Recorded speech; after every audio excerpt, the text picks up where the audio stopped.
All right, guys, go ahead and fire away.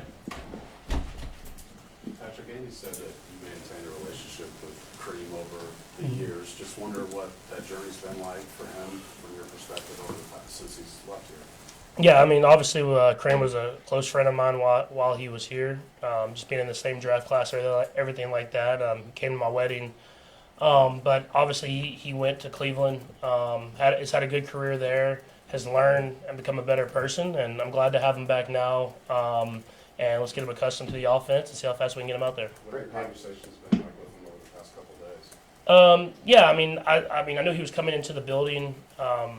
Obviously, I know he had to go through his workout process and meeting with the coaches and Veach and everybody. But at the end of the day, man, I just root for the person to keep becoming a better and better person.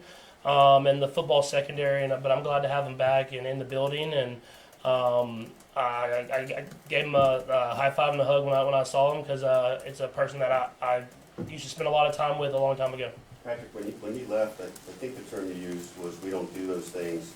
So I wonder how you found a way to balance both your friendship with him, but also to condemn the behavior. What that's like for a friend. Yeah, I think anyone, everybody has friends that make mistakes, and obviously some are bigger than others. But at the same time, you want to make the person better. You want to see them taking the right steps to become a better person for themselves, their family, and the rest of society. And so I think you've seen that with Kareem. And so I've stayed in touch with him just to see how he's doing, how his family's doing, everything like that. And he's been able to carve out a great career in the NFL. But, you've seen he's been able to keep his nose clean and be a better person, and that's what you want in order to make everybody better people. You and Brett have been lockstep, like draft film and always sharing things. What did you see on the tape? What can you reasonably expect production-wise on the field once he does get caught up? Yeah, a guy that plays hard, plays physical, can catch the ball in the backfield, still has explosion in between the tackles. And so we have a lot of guys in that running back room now that are going to have a chance to kind of take up some of that role while Isiah is out. But they're ready for it, and I'm glad that Veach has built such a great running back room, and adding Kareem is going to be another step in that of taking a vital role of this team until we can get popped back. We didn't have a chance to ask Coach about what's going to happen at left tackle today. And what did you see, and what's it been like with Kingsley and Wanya over the last couple of days looking at the film, and who do you expect to be out there with you? Yeah, I don't make those decisions at the end of the day. I have a lot of trust in both those guys. I thought Kingsley had good snaps, had bad snaps. That's just part of the process of being a rookie going up against a great pass rusher. But I think you saw he took accountability. He's learning from it. And then Wanya's played snaps as well, and he's done great things. He's getting better and better. And so I think the coaches will, at the end of the day, make a determination they think is best for the team. But I trust both those guys, whoever's out there. There are guys that are going to take the carries Pacheco had, but how do you replace, he just brought a different pop and energy. How do you replicate that and, replace that on offense? Yeah, that's going to be everybody. That's not going to be just that running back room. You said it, the energy that he brings. The way he runs the football, the way he pops up, he's always positive mindset.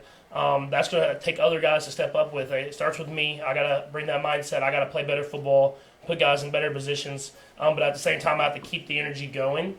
And so that's a special thing that Pop does. I don't think one person can do that, have that amount of energy and play that hard. It really is a special characteristic of him. But I think the whole team can come together and bring that energy in his absence. You had to battle back from an injury back with your knee.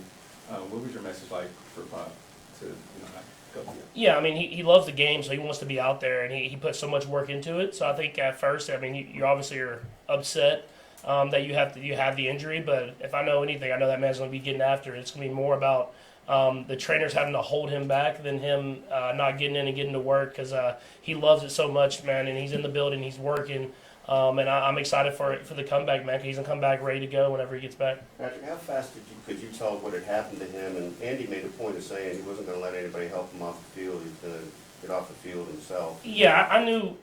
I didn't see the tackle because of the angle that I was at. I've seen it obviously now. The fact that he popped up and he was running off the field, and I think he was trying to get back on the field, and that just speaks to the type of competitor that he is. And so I didn't realize it was as serious of an injury until after the game, just at the moment that we were in. But like I said, he's going to attack it, man, and he'll be back, I'm sure, sooner rather than later. Patrick, Patrick, first step. Go ahead. I was going to say, what's the mindset required to have success on the road? Is it different than just any other game? I think the mindset is that you have to just come in with the mentality and you really sharpen up on your details, which I think offensively we have to do anyways, starting with me. And so this is a good team, a lot of great players. I've played against a lot of these guys that are all in one spot now with a great defensive scheme, and it's going to be a great environment Sunday Night Football in Atlanta. So we're going to have to sharpen up our stuff offensively. Defense is playing great. They're going to keep playing good. But we got to continue to get better and better at the little things, and so that we can go out there and just play free when we get there. What are the challenges with going up against a Raheem Morris defense, generally speaking, of course? Yeah, well, first off, his schemes, he has a really good scheme.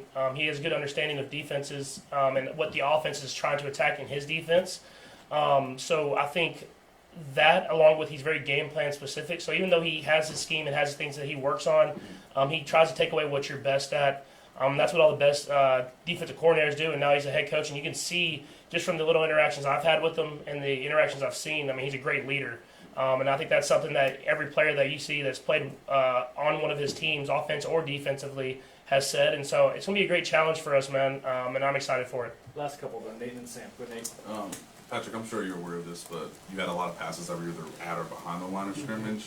Last week, it's starting to become a trend league-wide. Yeah. What do you attribute it to, whether from your standpoint or just when you're watching other guys play? Yeah, I think this last week in general, I didn't play to my standard, so I think I have to be better. There was some opportunities down the middle areas of the field that I think I missed. We hit, obviously, the deep one to Rasheed, but whenever teams take away the deep stuff, you have to throw it underneath, but you still have to have the ability to threaten the middle of the field, so that's something that I will continue to work on and get better at, and then limiting mistakes for myself. But I think across the league, I think teams are just going to make you drive the entire field. I think that's just kind of the thought process, and then try not to let you score in the red zone. But there is opportunities out there, and you just have to execute at a higher level. There's not as many as maybe I've had previously.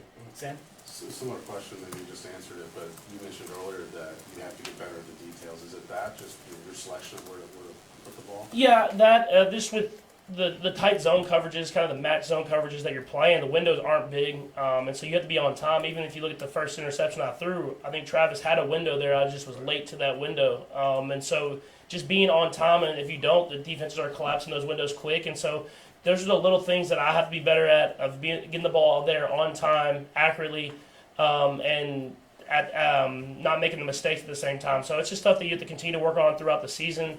But we got to be better, and I got to be better as the season goes on. Thanks, Patrick. Thank you.